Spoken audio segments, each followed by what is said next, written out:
All right, today I'm going to be showing you the Arturia Keylab Essential 49. They sent this over for me to show on my channel, but they don't have anything to do with what I say in it. So I just want to give you a good perspective on a new product and help you decide if this is going to assist you on your music making journey, right? There's so much stuff out there.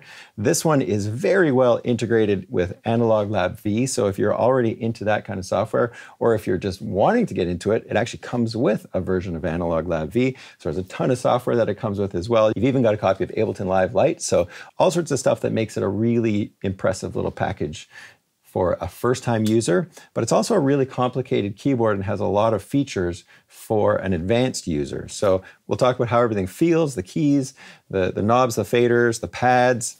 I won't be showing you the DAW integration, and with Cubase, I am going to be able to take this to totally different levels and use these pads and stuff to control functions in Cubase. Really nice features. You've got the ability to control the mixer with these faders and pan and stuff like that. So another way to take this keyboard a step further in terms of integration, but I don't have that set up. This is an early version, and I just don't have that set up with Cubase just yet. And most importantly, we'll look at this little screen and how useful that is, because so many of these keyboards don't have the screens, or you have to pay a lot more to get them. So the complete control keyboards are great, but they're a lot more expensive to get the ones with the actual displays.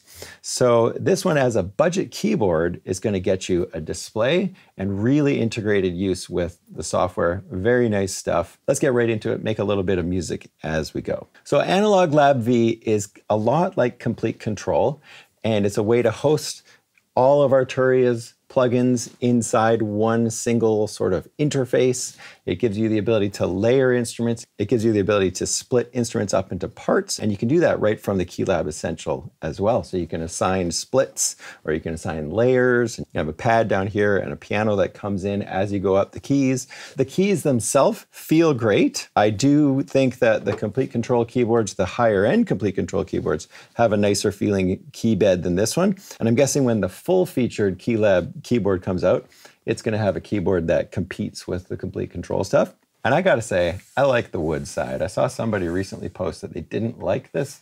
I'm a big fan of the little touch on the side. You'll notice a whole lot of wood accents in my studio, and that's kind of my thing. So kind of works for my aesthetic. Let's look at browsing patches, because that's one of the most beautiful things about this keyboard, is how easy it is to find sounds.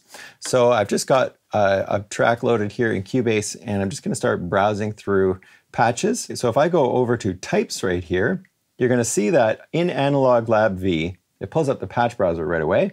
And so right now I'm in types. I can go back if I want, or I can click back on types, and I can go start moving through with this new encoder. I love the feel of this encoder right here. Press it and it has a nice strong click to it. Let's find an electric piano here for this one. So I click through to electric piano, and now we can see the 4 categories I've got for that. So let's go to Creative EP, and you can just look at the keyboard for this stuff. And so many of these software hardware interfaces fail because you have to be looking at the screen. There is no, feedback to show you where your settings are at, but you can see with the software here, it actually works pretty nicely. So my knobs up top here are all set to the 9 rotaries and the 9 faders on the hardware itself. So with Analog Lab V, you're getting beautiful integration. So let's load through some patches. I'm on the Creative Electric Piano. We're just going to go through, and one thing they don't have yet is some kind of preview to show you what the patch sounds like without loading it. For now, we don't have that, so you got to click.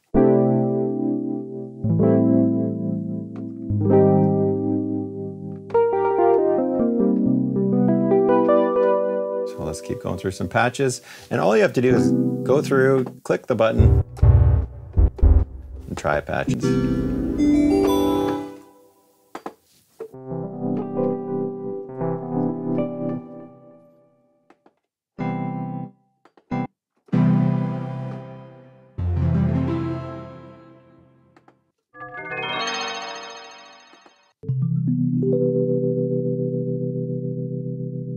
Okay, so there's a nice patch. It's called Good Vibes. And as you can see, I can put a little heart on there, just favorite a patch. I do that often if I'm looking for patches. I'll just put a heart on the patch that it maybe is close to what I want. You can also arrow it up and down if you'd rather use that than the knob. So we've got a patch loaded. Let's just play with the brightness a bit. A little little darker.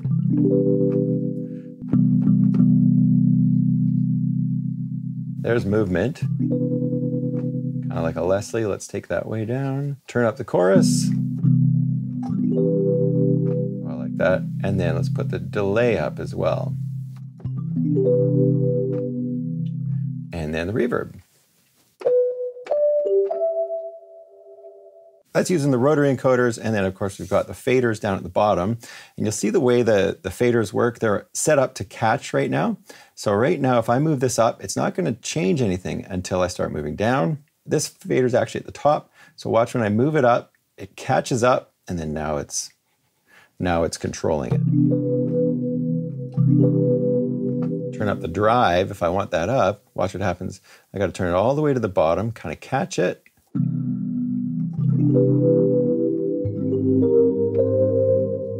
Same thing here, bass. You can see the little black line to show you where it's at.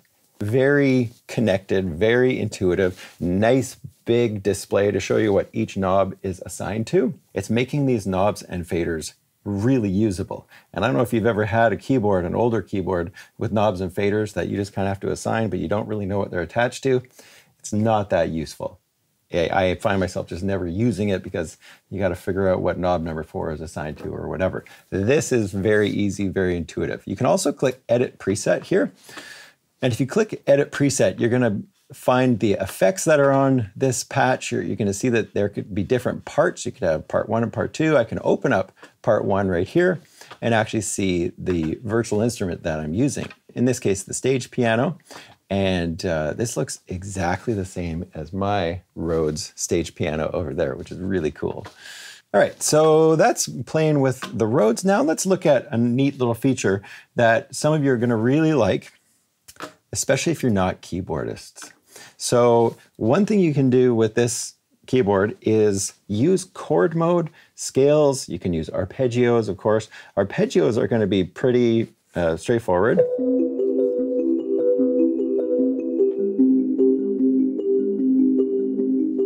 If I hold the ARP button down, you can see the parameters. Here we've got the arpeggiator on, we've got the mode.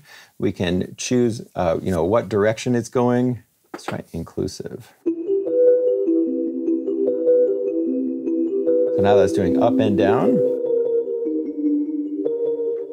Let's go over to the next one. We got division. We can set that to 16th notes. All of that kind of stuff, and then gate how much of the note is playing as you're holding it down. We can go to page 2 and we can turn the swing up. Okay, so let's go to maybe 60.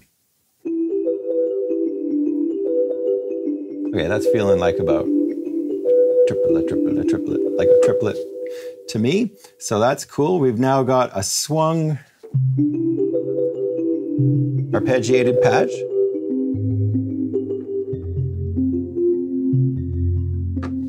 Pretty cool. And let's take that off though, and let's go look at the chord mode. Chord's kind of neat. You can hold it down and play in a chord. Let's try something funky. All right.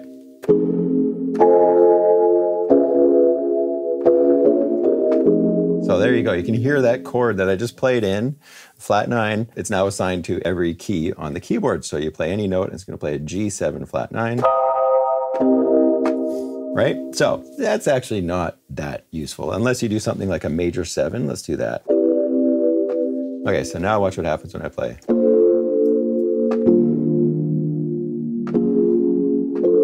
Major 7 chords sound really nice. Kind of parallel major 7 chords. It's pretty sweet. And if you don't know how to do a major 7 chord, turn chord mode on and then long press. And then now we can go to presets and start loading up certain chords. Major 9. Kind of low 5 vibes. Hook yourself up with a major 9 or a major 7 chord. And then just chromatic movement.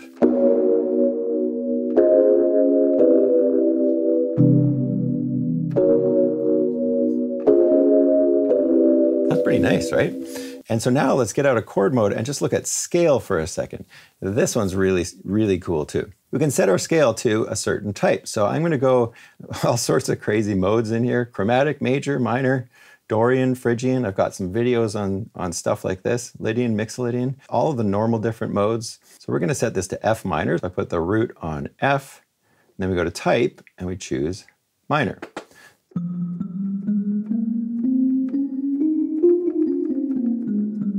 So now we're playing in F minor, even though I'm just playing all the white notes. And once you learn about F minor, you realize that it's actually got 4 flats in it. So a much more complicated scale that, you know, you might have difficulty playing in, especially if you're not a piano player. All you'd have to do if you wanted to get some really complex chords is play a triad and then add, just keep going up by skipping a note. Or you could try some inner notes. Those sound nice too, right? So we're getting some complex chords without even knowing what we're doing. This is an F minor 9 chord with a minor 7 in there as well. And all I'm doing is just kind of mashing down some keys. So as a non-keyboardist, you could now play in some really cool stuff.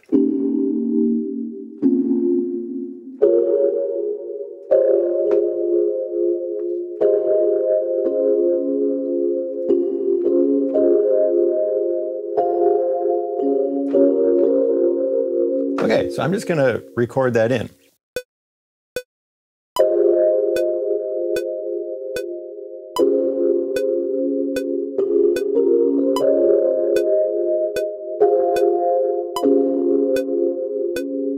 I'm going to go to my kit now. I've got that loaded up in battery. So what I did is I just went to the MIDI Control Center, the app that comes with the keyboard, and I went and made my own template for the pads so that they had colors and that the MIDI notes are assigned to the proper hits. And what I've got set up is kind of a default kit for any of my battery kits that come with those expansions because I love them. They're usually laid out in the same way with the kick drum and the snare drum and the hi-hats. So now all I have to do when I'm on that track is go over to my keyboard and press the program button. And I'm going to switch it to Jeff Demo Program. And that was set up in that other software. And now you can see these pads are lit up with different colors. I just went in and chose the color that I wanted, you know, on each pad, and also chose the note that I want from each pad. So now when I'm playing my kit, we get everything playing just the way I want it, which is perfect. So pretty simple to set up and would take a little bit for you to set up for yourself, but now you can program in your pads, you can choose the colors, you can also choose banks, so you can have 2 different banks of pads, so you can trigger 16 different samples or whatever you're working with. So let's put something in here.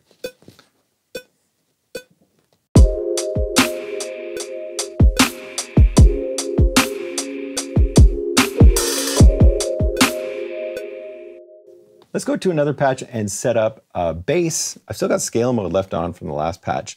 And you can see, if I play through the notes,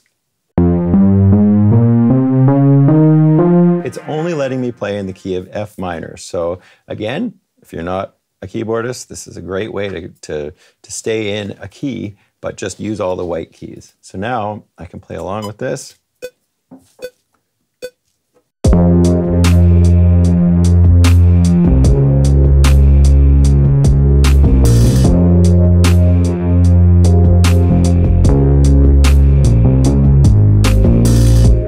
So that's it. I accidentally played a black note in there. It's hard to train it out, but yeah, you get the idea. And then we can do the same thing with a lead sound. And we're gonna go to the browser. So we'll go types, and we're gonna go to synths, synth lead, and we just click on it. And then we're gonna go to soft lead. Sounds about right. And we're just gonna play through some of these. Maybe I'll go up the octave.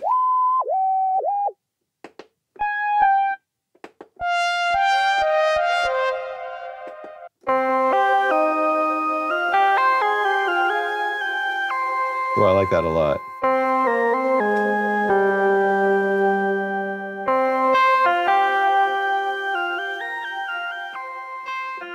All right, so last thing I did is add a little bit of swing, and I'm just gonna play a solo line now and just use all the white notes. So here we go.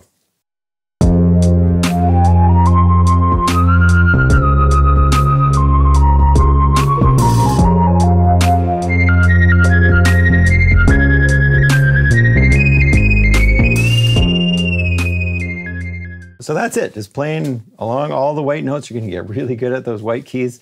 And hey, if you have time, you can start practicing and start learning the other scales and keys and stuff like that, get you up there. But this is a beautiful way to break you into that kind of stuff and start using your own melodies without having to worry about the notes that you're playing. Pretty sweet little keyboard. I'm quite impressed with it. It's got a lot of features for more of a budget keyboard, really. And I think with the screen up here, I think that's what's going to make it the most useful thing to set it apart from other keyboards in this price range. Because there isn't anything, as far as I know, in this price range that has a screen that's so integrated and helps you find your patches. And then the rest of it all just feels sturdy, feels good quality for a budget keyboard as well. So let me know in the comments what you want to see in terms of other videos on this keyboard, because I'd be happy to show you other things and help you decide if this is the right one for you, because that's what my channel is all about, finding the stuff that's going to work for you at whatever point you're at in your music making journey. So if you're new here, hit the subscribe button and the bell, and thanks so much for watching.